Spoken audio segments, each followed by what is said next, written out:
BND classes में आपका स्वागत है। आज हम अलंकार प्रकरण का अध्ययन करेंगे।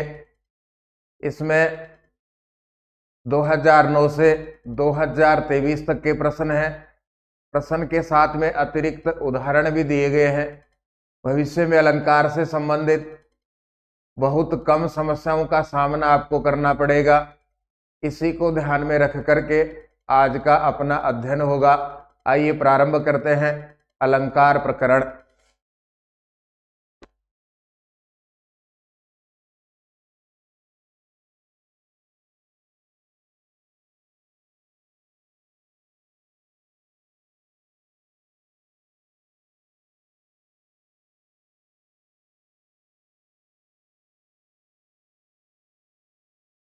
अप्रस्तुत प्रस्तुतयो रेक धर्माभि संबंध है इति कस्मिन अलंकारे भवति। यह किस अलंकार में होता है? क्या किस अलंकार में होता है? तो प्रश्न को फिर से देखिए।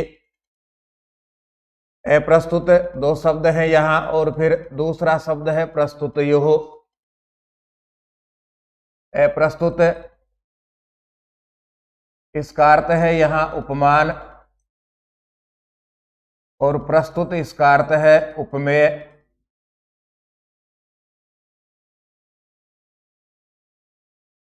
प्रस्तुत इसका अर्थ है यहां पर उपमेय।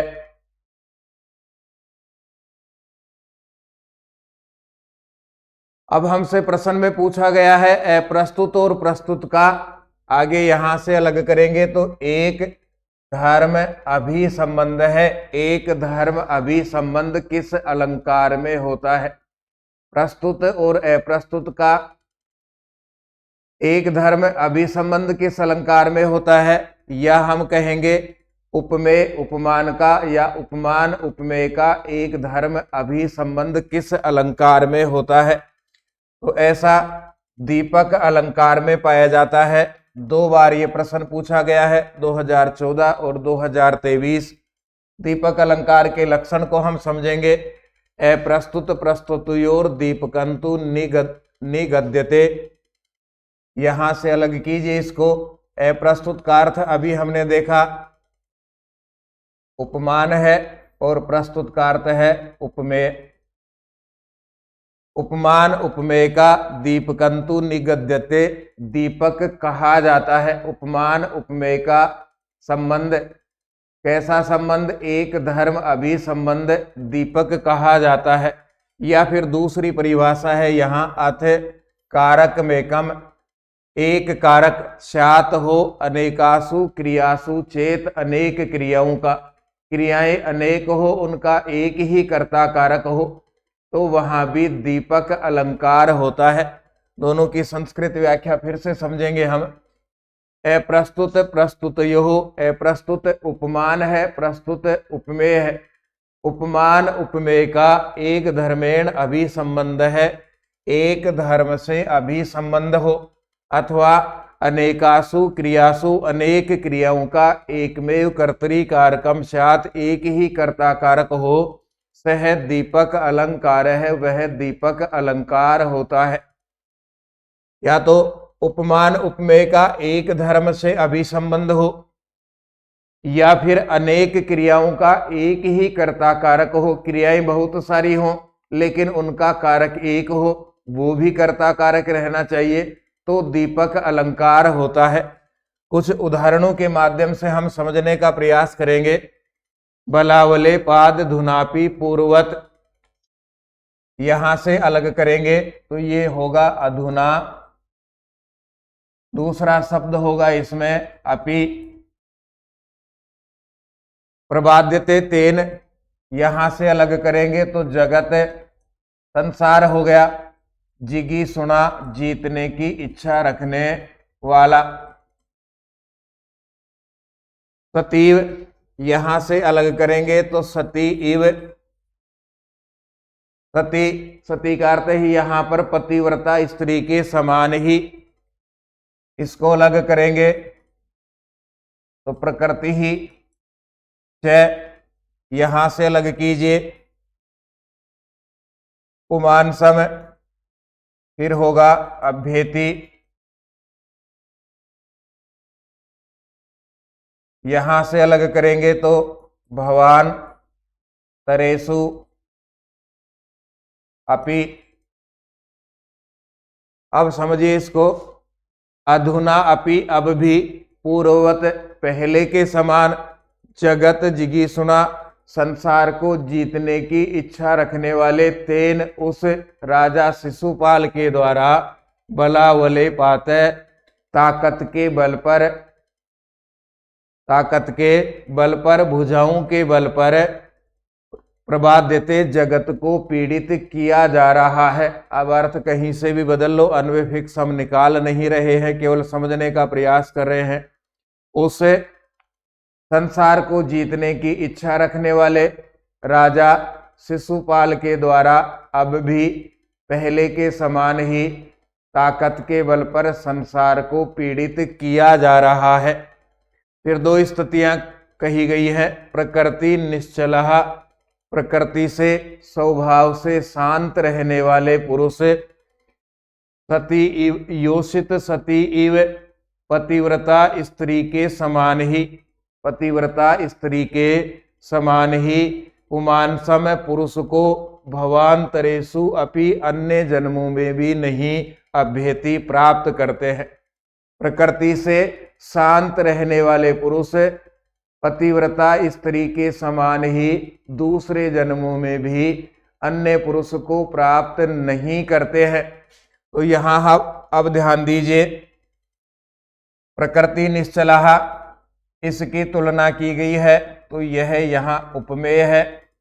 तुलना किससे की गई है? सती, पतिव्रता स्त्री से, ये उपमान है। प्रकृति से शांत रहने वाले पुरुष पतिव्रता स्त्री के समान ही अन्य जन्मों में भी पर पुरुष के पास नहीं जाते हैं। तो उपमेय उपमान दोनों का एक ही क्रिया से संबंध है, अभ्यति, प्राप्त करते हैं। पुरुष भी प्राप्त नहीं करते, पतिव्रता स्त्री भी प्राप्त नहीं करती है। दो उपमान और उपमेय दोनों का एक ही क्रिया अभ्यति के साथ में संबंध है। दो क्रियाओं का, दो उपमान और उपमेय दोनों का अभ्यति के साथ में संबंध है, इसलिए यहां पर दीपक अलंकार है। ये पहला प्रकार पूरा समझने का। दूसरा प्रकार देखते ही पहचान करने का, तो उदाहरण को 3, 4, 10, 20, 50 बार पढ़िए, ये उदाहरण आता है, तो इसमें दीपक अलंकार है।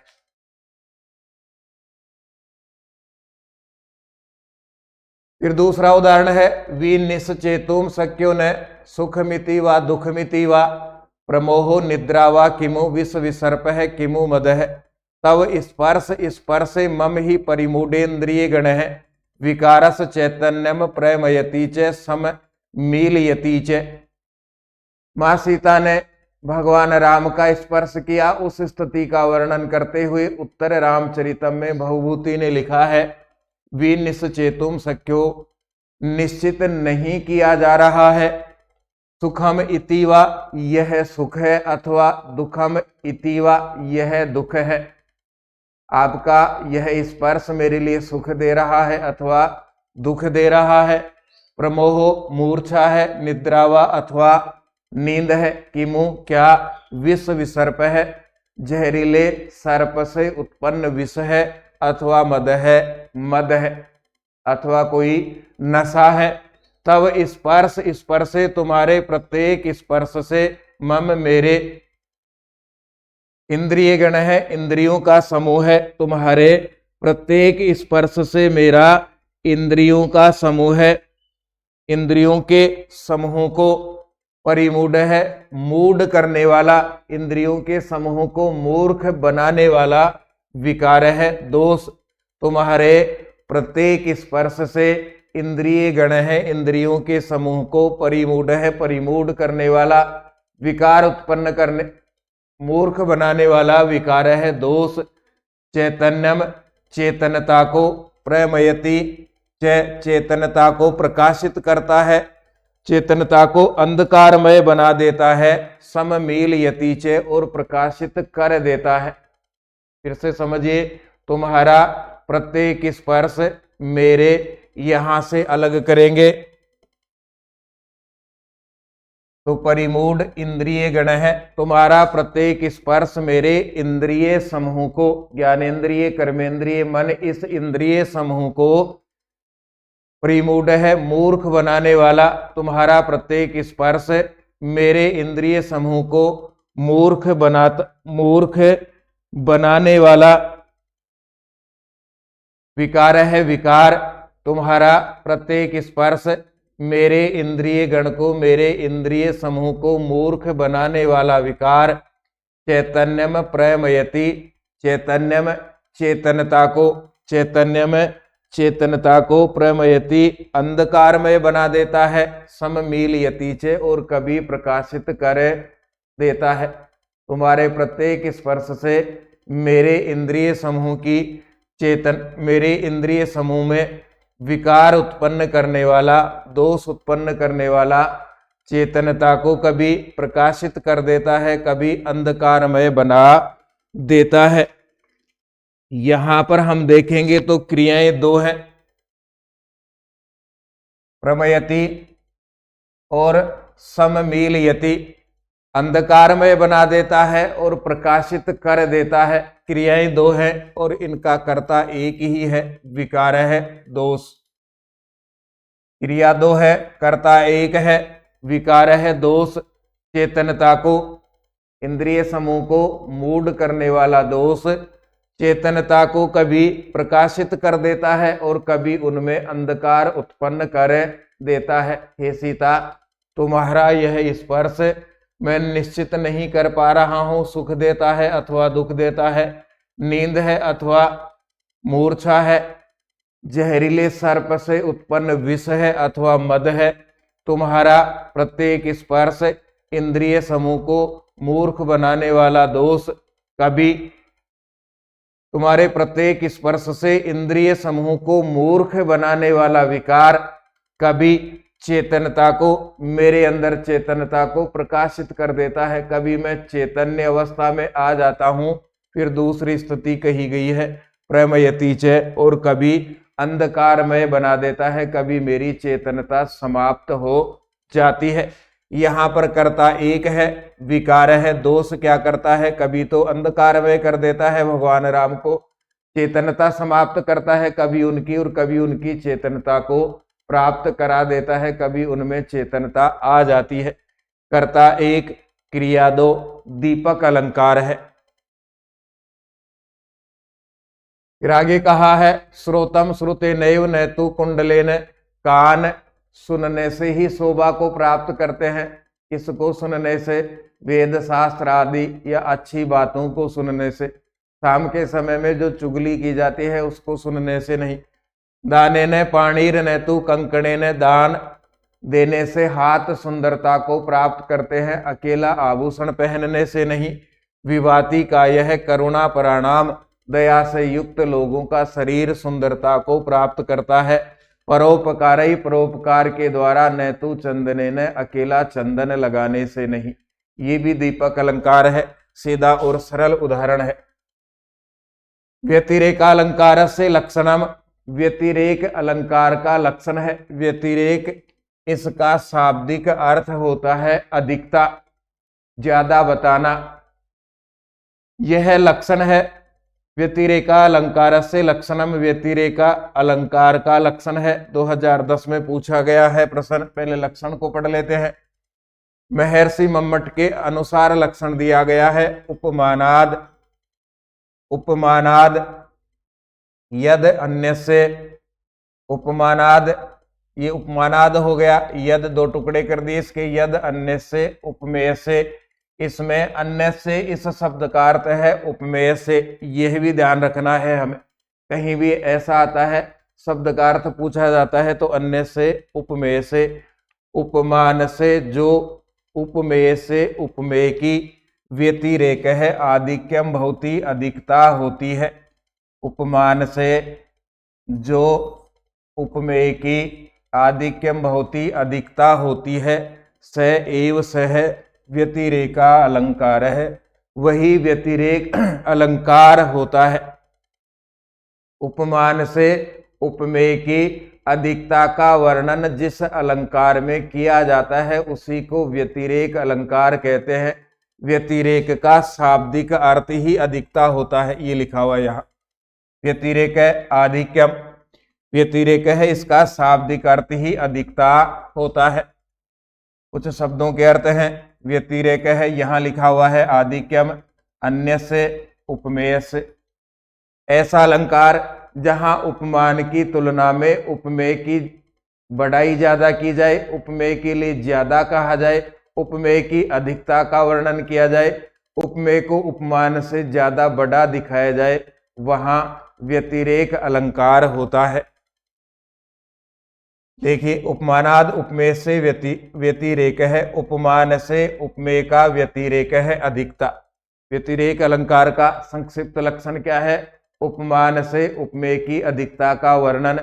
सामान्य रूप से जब हम तुलना करते हैं तो उपमेय से ज्यादा उपमान को दिखाया जाता है, तभी तुलना होगी। व्यतिरेक में उल्टा है, उपमान को कम दिखाया जाएगा, उपमेय को बढ़ाकर दिखाया जाता है। व्यतिरेक भी दो प्रकार का हो सकता है। एक ऐसा व्यतिरेक जिसमें उपमेय की अधिकता का वर्णन हो, एक ऐसा व्यतिरेक जिसमें उपमान की न्यूनता का वर्णन हो। चांद्रम गता पदम गुणान न भुंगते, पदम श्रिताम चांद्रमसीम मभिख्याम, उमा मुखंतु प्रतिपाद्य लोला, द्विसंश्रयाम प्रीतिमवापे लक्ष्मी।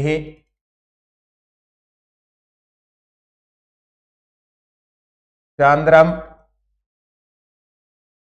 असीम अभिख्याम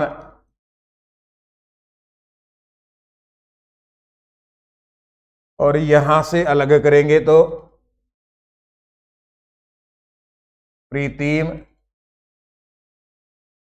अवापे। अब देखिए, मां लक्ष्मी का वर्णन इसमें किया गया है। लक्ष्मी ही मां लक्ष्मी चांद्रम गता, चंद्रमा को प्राप्त करके, पदम गुणान, पदम कमल, गुणान गुणों को न नहीं भुंगते प्राप्त करती है। मां लक्ष्मी चंद्रमा के समीप जाकर के कमल के गुणों को प्राप्त नहीं करती है। दूसरी तुलना और देखिए, पदम श्रीताम कमल को प्राप्त करके, चांद्रम चंद्रमा की असीम अभिख्याम अद्वितीय सुंदरता को प्राप्त नहीं करती। मां लक्ष्मी चंद्रमा के समीप गई तो कमल की सुंदरता को प्राप्त नहीं कर पाती है, कमल के समीप गई तो चंद्रमा की सुंदरता को प्राप्त नहीं कर पाती है। लेकिन उमा मुखंतु, उमा के मुख को, मां उमा के मुख को प्राप्त करके, प्रतिपाद्य प्राप्त करके, प्रतिपाद्य लोला प्राप्त करके ही द्विसंश्रयाम दोनों का, द्विसंश्रयाम दोनों का, दोनों कौन है?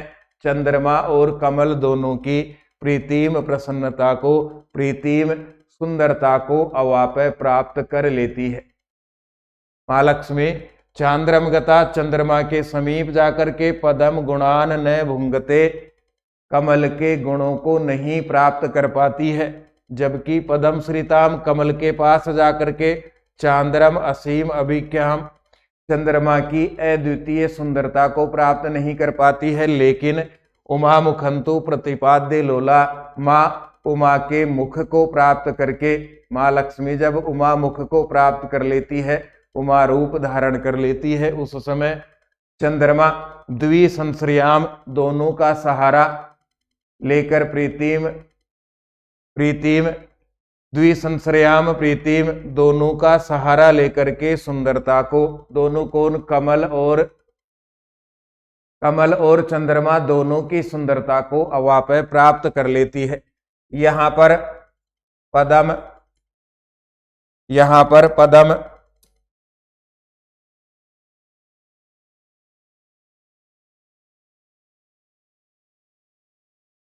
यहां हम देखेंगे तो पदम और चंद्रमा ये दोनों उपमान हैं, क्योंकि इनकी तुलना उमामुख उपमेय से की गई है। पदम और चंद्रमा ये दोनों उपमान है, इनकी तुलना उमामुख से की गई है तो उमामुख उपमेय हो गया। अब देखिए यहाँ पर माँ लक्ष्मी जब कमल के पास गई तो चंद्रमा की सुंदरता नहीं मिली, चंद्रमा के पास गई तो कमल की सुंदरता नहीं मिली। लेकिन उमामुख को जैसे ही माँ लक्ष्मी ने प्राप्त किया तो पद कमल और चंद्रमा दोनों की सुंदरता प्राप्त कर लेती है। तो पदम और चंद्रमा इनकी सुंदरता से ज्यादा उमामुख माँ उमा के मुख की सुंदरता को, उमामुख की सुंदरता को बताया गया है। उपमान पदम और चंद्रमा इन दोनों उपमानों से ज्यादा उमामुख नाम के उपमेय को इस उदाहरण में बताया गया है, इसलिए यहाँ पर व्यतिरेक अलंकार है। पदम और चंद्रमा इन दोनों से ज्यादा उमामुख को बताया गया है, उमामुख को श्रेष्ठ कहा गया है, सुंदर कहा गया है, इसलिए यहाँ पर व्यतिरेक अलंकार है। फिर देखिए उपमानात उपमेय से, उपमानात प्लस उपमेय से वर्णनम, वर्णन यत्राधिकम भवति, जहां अधिक होता है। उपमान से उपमेय का वर्णन जहां अधिक होता है, तत्र को अलंकारो विधीयते, वहां कौन सा अलंकार होता है, वहां व्यतिरेक अलंकार होता है। और ये व्यतिरेक अलंकार का एक उदाहरण दिया गया है 2013 और 2013 के बाद में 2013 और 2013 के बाद में 2016 दोनों ही बार इस प्रश्न को पूछा गया है। दिशि मंदायते तेजो दक्षिण श्याम रविरपि तस्यामेव रघु पांड्या प्रतापम न विषे हिरे। इसमें कौन सा अलंकार है, तो इसमें व्यतिरेक अलंकार है। कक्षा 12 में ये पढ़ाया जाता है। दिशि मंदायते तेजो, दिशि दिशा में, किस दिशा में, दक्षिण श्याम दक्षिण दिशा में, रविरपि तेजो मंदायते, भगवान सूर्य का तेज भी मंद हो जाता है। जिस दक्षिण दिशा में भगवान सूर्य का तेज भी मंद हो जाता है, कम हो जाता है। तस्यामेव, उसी दक्षिण दिशा में, पांड्य जनपद के राजा या पांडे नाम के राजा रघु प्रतापम न विषे हिरे, महाराज रघु के प्रताप को सहन नहीं कर पाते हैं। यहाँ महाराज रघु की तुलना, महाराज रघु इनकी तुलना की जा रही है, उपमेय है। किससे की जा रही है, भगवान सूर्य से। इसमें सूर्य को कहा गया है रवेह, तो ये हो गया यहाँ उपमान। भगवान सूर्य की तुलना की जा रही है तो भगवान सूर्य उपमान है। किससे की गई है, सॉरी, महाराज रघु की तुलना की जा रही है किससे, भगवान सूर्य से की जा रही है, तो रघु उपमेय और भगवान सूर्य यहाँ उपमान है। लेकिन दक्षिण दिशा में भगवान सूर्य का तेज कम पड़ गया, दक्षिण दिशा में भगवान सूर्य का तेज कम पड़ जाता है। लेकिन उसी दक्षिण दिशा में महाराज रघु के प्रताप को, महाराज रघु के तेज को पांडे जनपद के राजा सहन नहीं कर पा रहे हैं। भगवान सूर्य का तेज कम पड़ गया, उपमान है। इससे ज्यादा श्रेष्ठ बताया गया है महाराज रघु को, महाराज रघु के तेज को। तो उपमान से ज्यादा उपमेय की अधिकता का वर्णन इसमें किया गया है, तो व्यतिरेक अलंकार है। साम्या दतस्मिनस् तद बुद्धि प्रतिबोधित है अलंकार है। इस लक्षण में कौन सा अलंकार है, ये भी सेकंड ग्रेड 2016 में पूछा गया प्रश्न है। लक्षण देखिए, साम्याद लक्षण के शब्दों को भी लिखा गया है। गुण रूपादि नाम समान भावात, गुण रूप आदि का समान भाव होने के कारण से प्रतिबोधित है, कवि प्रतिभा प्रसूत है, कवि की प्रतिभा से उत्पन्न। गुण रूप आदि का समान भाव हो, कवि की प्रतिभा से उत्पन्न हो। अतस्मिन तद्वती तद्बुद्धि तत्प्रकार का ज्ञानम, यद तन्नास्ति, यदि वैसा नहीं है, तेन एव स्वरूपेण स्वीकरणम, उसी ही रूप में स्वीकार करना। बोधोवा अथवा बोध होना, भ्रांतिमान है, अलंकार है, भ्रांतिमान अलंकार है, भ्रांतिमान अलंकार है। अब फिर से समझिए, गुण रूपादि नाम समान भावात, गुण रूप आदि का समान भाव होने से कवि प्रतिभा प्रसूत है, कवि प्रतिभा से उत्पन्न, तत्प्रकारकम ज्ञानम, उस प्रकार का ज्ञान, बोधोवा अथवा उस प्रकार की जानकारी, भ्रांतिमान अलंकार है, भ्रांतिमान अलंकार है। किसी में भी भ्रांति हो जाना, उसी को भ्रांतिमान अलंकार कहा जाता है। यदि भ्रांति नहीं है, कवि प्रतिभा से वहां भ्रांति उत्पन्न की जाती है। किन्हीं भी दो पदार्थों के रूप में, गुण में समान भाव हो और कवि प्रतिभा से वहां भ्रांति उत्पन्न की जाती है तो भ्रांतिमान अलंकार होता है। यही लक्षण में से प्रश्न पूछा गया है। साम्या दत्तस्मिनस् तद बुद्धि प्रतिभूतित है, भ्रांतिमान है, भ्रांतिमान अलंकार होता है। आइए उदाहरण से हम समझने का प्रयास करते हैं। महाराज श्रीमन जगति यशसा ते धौलिते, पयः पारावरम परम पुरुषो अयम मृगयते, कपर्दी कैलासम कविवर मथायम कुलिस्भृत कलानाथ राहु कमल भवनो हंस मधुना। ये संबोधन है।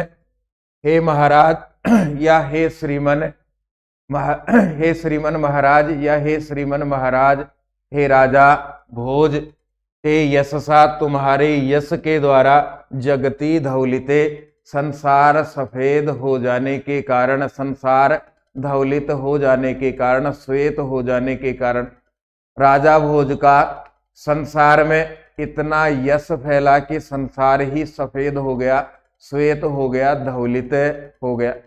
वास्तव में यश से संसार सफेद नहीं होता। अगर ऐसा होता तो किसी भी व्यक्ति का यश फैलता, पूरा संसार सफेद हो जाता, रंग पेंट की जरूरत नहीं पड़ती। लेकिन कवि प्रतिभा से यहाँ दिखाया गया है कि महाराज भोज का संसार में इतना यश फैला कि संसार सफेद हो गया। अब संसार जब सफेद हो गया तो किनको कैसी भ्रांति हो रही है? यह सागर पारावरम, क्षीर सागर को परम पुरुषो अयम, ये परम पुरुष मृगयते खोज रहे हैं। क्षीर सागर को ये श्रेष्ठ पुरुष खोज रहे हैं। क्षीर सागर में भगवान विष्णु का निवास माना जाता है, तो अर्थ में होगा भगवान विष्णु क्षीर सागर को खोज रहे हैं। पहली भ्रांति भगवान विष्णु को हो गई, क्योंकि महाराज भोज का यश ही संसार में इतना बड़ा कि संसार सफेद हो गया, तो भगवान विष्णु क्षीर सागर को खोज रहे हैं। पहली भ्रांति। दूसरी भ्रांति देखिए, कपर्दी कैलासम, कैलाश पर्वत को, कौन कपर्दी? भगवान शिव। भगवान शिव कैलाश पर्वत को खोज रहे हैं, दूसरी भ्रांति हो गई। कविवर मथायम कुलिस्वृत, कविवर मथायम भगवान इंद्र कुलिस्वृत ऐरावत हाथी को खोज रहे हैं, ये तीसरी भ्रांति हो गई। वज्र को धारण करने वाले भगवान इंद्र ऐरावत हाथी को खोज रहे हैं, तीसरी भ्रांति। कलानाथ है राहु, राहु चंद्रमा को खोज रहा है, राहु चंद्रमा को खोज रहा है, राहु को चंद्रमा दिखाई नहीं दे रहा। कमल भवनो, कमल भवन में कमल की नाभि से उत्पन्न होने वाले भगवान ब्रह्मा हंसम अधुना, अब हंस को खोज रहे हैं। हंस सवारी है तो वो हंस को खोज रहे हैं। महाराज भोज का यश फैला, उस यश के फैलने से संसार सफेद हो गया। अब कैसी कैसी भ्रांति है? पहली भ्रांति है भगवान विष्णु क्षीर सागर को खोज रहे हैं, दूसरी भ्रांति है भगवान शिव कैलाश पर्वत को खोज रहे हैं, तीसरी भ्रांति है वज्र को धारण करने वाले भगवान इंद्र ऐरावत हाथी को खोज रहे हैं, चौथी भ्रांति है राहु चंद्रमा को खोज रहा है। कलाओं का नाथ कलानाथ, 16 कलाएं चंद्रमा की, तो कलानाथ को खोज रहा है। कमल भवनो, कमल की नाभि में विराजमान भगवान ब्रह्मा हंसम, हंस को अधुना अब खोज रहे हैं। भ्रांतिमान अलंकार है। फिर आगे चलिए। पलाश कुसुम भ्रांत्या सुक तुंडे पतत यली, सोपि जम्बू फल भ्रांत्या तम लीम धर्तु मिच्छति। पतति अली ही।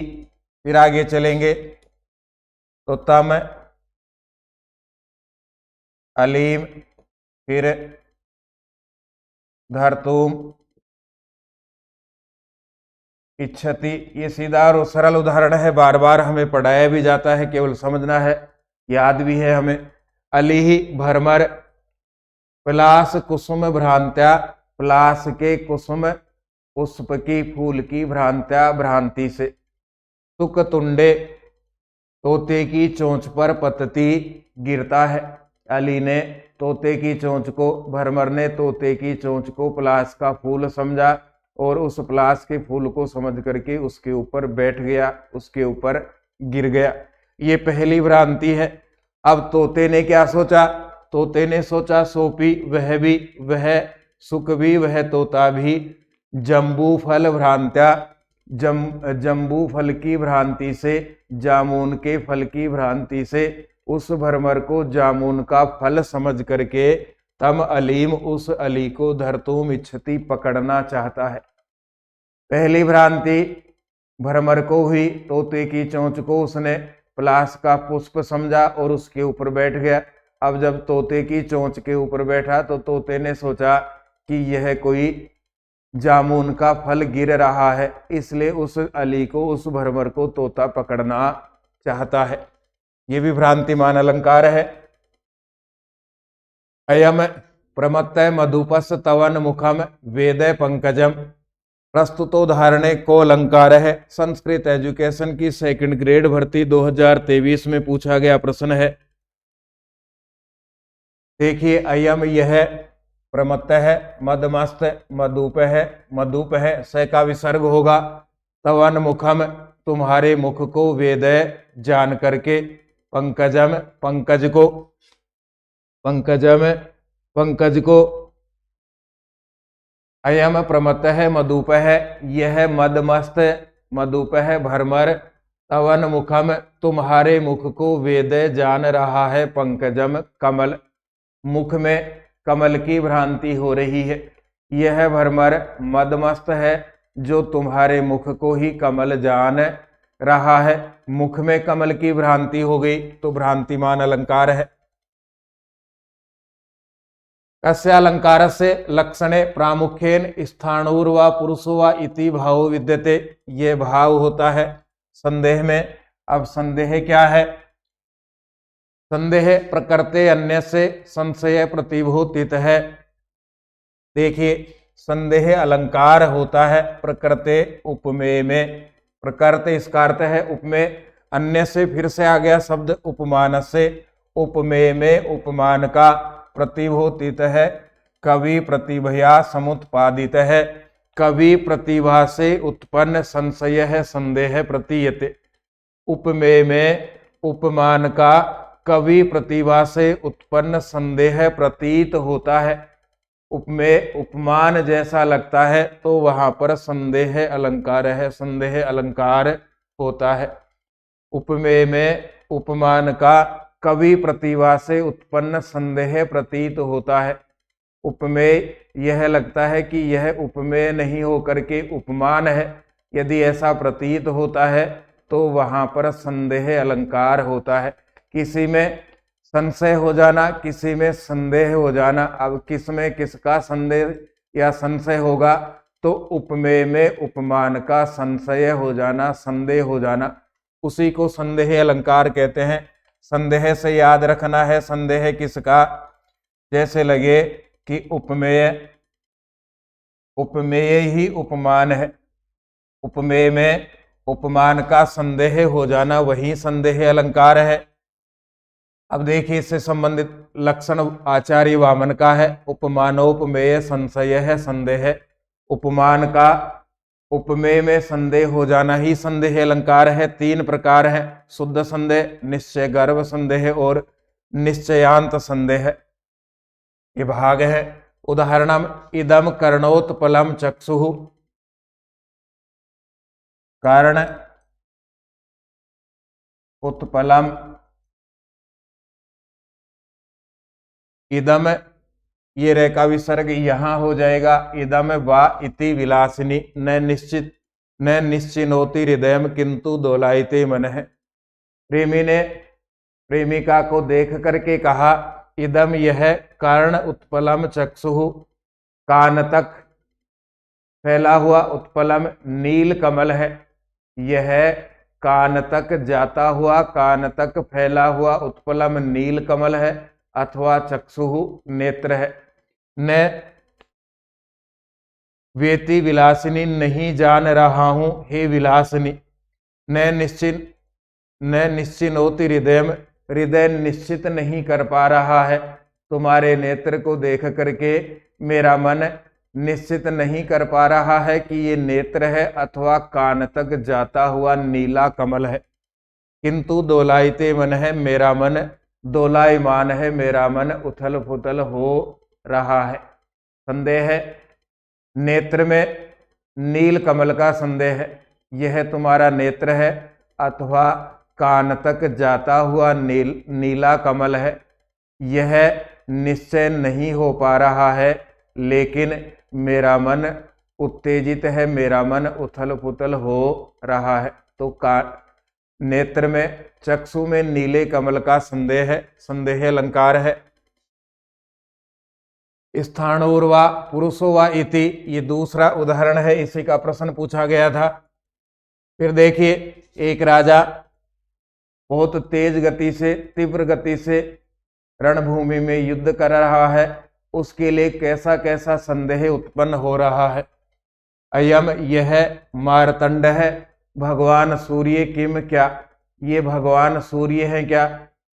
पहला मन में संदेह उत्पन्न हुआ, फिर उसका निराकरण किया गया।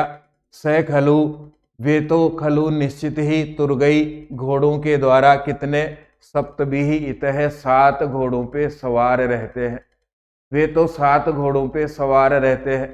संदेह उत्पन्न हुआ कि युद्ध भूमि में जो राजा युद्ध कर रहा है वो भगवान सूर्य है क्या? फिर उसी के मन ने जवाब दिया कि ये भगवान सूर्य नहीं है, क्योंकि भगवान सूर्य तो 7 घोड़ों पे सवार रहते हैं।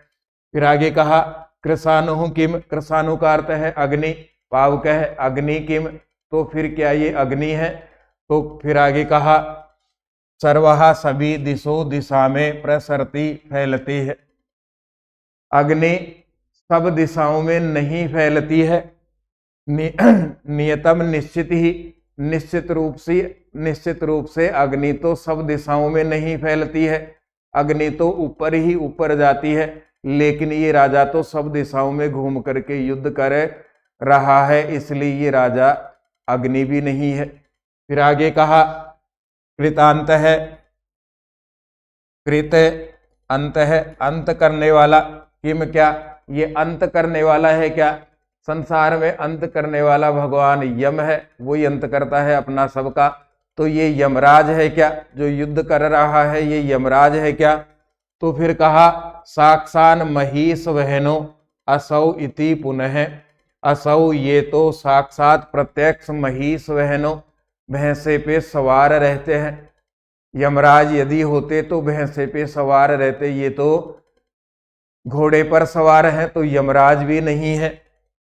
समालोक्य, लोक्या जाऊ, देख करके आपको, देख करके त्वाम तुम्हारे को, प्रतिभटहा, प्रतिपक्ष के भटहा, योद्धा, प्रतिपक्ष के योद्धा, विकल्पान, अनेक विकल्पों का मन में विचार करते हैं, अनेक विकल्पों का मन में संदेह करते हैं। जब राजा को युद्ध करते हुए विपक्ष के सैनिकों ने देखा तो पहला संदेह किया कि ये सूर्य हैं क्या, लेकिन उन्होंने फिर मन को शांत किया कि यदि सूर्य होते तो 7 घोड़ों पे सवार रहते। दूसरा संदेह किया कि ये राजा, ये युद्ध करने वाला आग है क्या, अग्नि है क्या? तो फिर उन्होंने फिर से संदेह को शांत किया कि यदि ये अग्नि होती तो ऊपर ही ऊपर जाती, ये तो सब दिशाओं में घूम करके युद्ध कर रहा है, अग्नि भी नहीं है। तीसरा संदेह किया, यमराज है क्या? फिर मन को शांत कर रहे हैं, यदि यमराज होता तो भैंसे पे बैठ करके आता, ये तो घोड़े पर बैठा है, यमराज भी नहीं है। ए राजा, आपके इस युद्ध को देख करके विपक्ष के सैनिक अनेक विकल्पों में संदेह कर रहे हैं, आपके लिए अनेक विकल्पों का विचार कर रहे हैं। पंकजम व सुधांशुर वेत्ते स्माकम नेतु निर्णय है। कमल है अथवा सुधा अंशु, सुधा का अंश भगवान चंद्रमा है, इसका निर्णय नहीं हो रहा। कौन सा अलंकार है? ये 2023 में ही पूछा गया है। संदेह अलंकार है। ये छोटे छोटे उदाहरण कक्षा 11 और 12 में पढ़ाए जाते हैं, उसके बाद में बीए में भी पढ़ाए जाते हैं, कुछ एमए में पढ़ाए जाते हैं, वहीं के हैं सारे। अपनी तरफ से कुछ नहीं है, सारा आरपीएससी में आया हुआ है और सब कक्षा 11 से लेकर के ऊपर का मसाला है। इसमें भी संदेह अलंकार है। ये अपने आज के अलंकार पूरे हुए। ये सब संस्कृत सरला के द्वितीय संस्करण में लिखे हुए हैं, प्रश्न है, उनके नीचे व्याख्या है।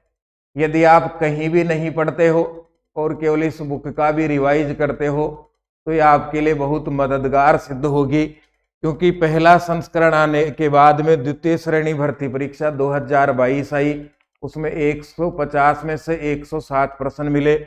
दूसरी परीक्षा संस्कृत शिक्षा विभाग की थी, उसमें 150 में से 118 प्रश्न मिले। और तीसरी परीक्षा तृतीय श्रेणी भर्ती परीक्षा थी, 70 में से 52 प्रश्न मिले। उसके बाद में इसका द्वितीय संस्करण इन तीनों पेपर्स को मिला करके लिखा गया है। बहुत उपयोगी सिद्ध होगी। कहीं से भी पढ़ रहे हैं उसके बाद इसका आप रिवाइज कीजिए, आपको रिवाइज करते समय पीछे का कोर्स पूरा याद होगा, आगे की समस्याओं का ध्यान भी होगा। आप बुक राजस्थान के सभी स्टेशनर्स पर उपलब्ध है। फिर भी यदि कहीं नहीं मिलती है तो 9928946539 पर संपर्क कर सकते हैं। यहाँ से आपको इस बुक के लिए सजेशन मिलेगा कहाँ उपलब्ध होगी। अलंकार में और अधिक यदि हमें पढ़ना है या और अधिक समझना है तो भी आप लिखिएगा इन्हीं नंबर पर। हम फिर मिलेंगे। धन्यवाद। जय तु भारतम, जय तु संस्कृतम।